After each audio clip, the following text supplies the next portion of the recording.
राजधानी दिल्ली के स्कूलों की चर्चा किसी न किसी बात को लेकर देश भर में सुर्खियां बटोरती ही रहती हैं।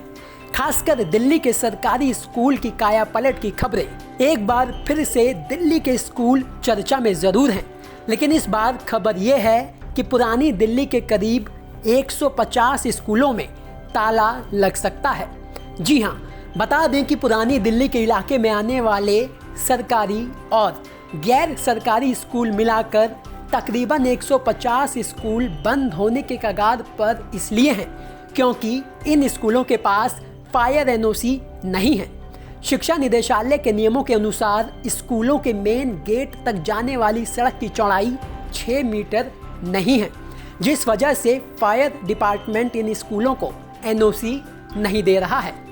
तो वहीं इन स्कूलों को फायर एनओसी ना मिलने का कारण बताते हुए नॉर्थ एमसीडी में नेता सदन छैल बिहारी गोस्वामी ने कहा कि पुरानी दिल्ली का पूरा एरिया पहाड़गंज और शाहजहानाबाद ये सभी स्पेशल एरिया में आते हैं। ऐसे इलाके काफ़ी पुराने और संकीर्ण हैं। इन इलाकों में बच्चों के एजुकेशन के लिए सैकड़ों सरकारी और गैर सरकारी स्कूल हैं, लेकिन कम ही स्कूलों के पास फायर एनओसी है। शिक्षा निदेशालय ने राइट टू एजुकेशन एक्ट के तहत साल 2005 में जो नियम बनाए थे उनमें स्कूल बनाने के लिए एनओसी के प्रावधान नहीं थे, लेकिन मार्च 2011 में निदेशालय ने नियमों में संशोधन कर स्कूल बनाने के लिए मुख्य गेट तक जाने वाली सड़क की चौड़ाई कम से कम 6 मीटर रखने के प्रावधान को शामिल किया। ये नियम नए और पुराने सभी स्कूलों के लिए लागू हैं। तो सवाल ये है कि क्या वाकई में ये 150 स्कूलों में ताला लग जाएगा? अगर ऐसा हुआ तो इन स्कूलों में पढ़ने वाले हजारों छात्रों के भविष्य का क्या होगा?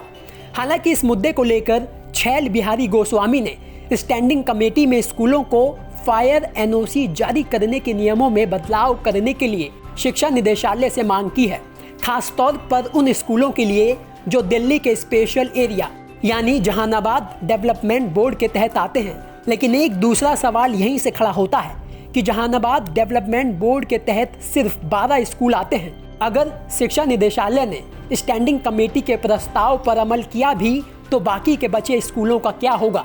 ये एक बड़ा सवाल है। ब्यूरो रिपोर्ट, दिल्ली तक।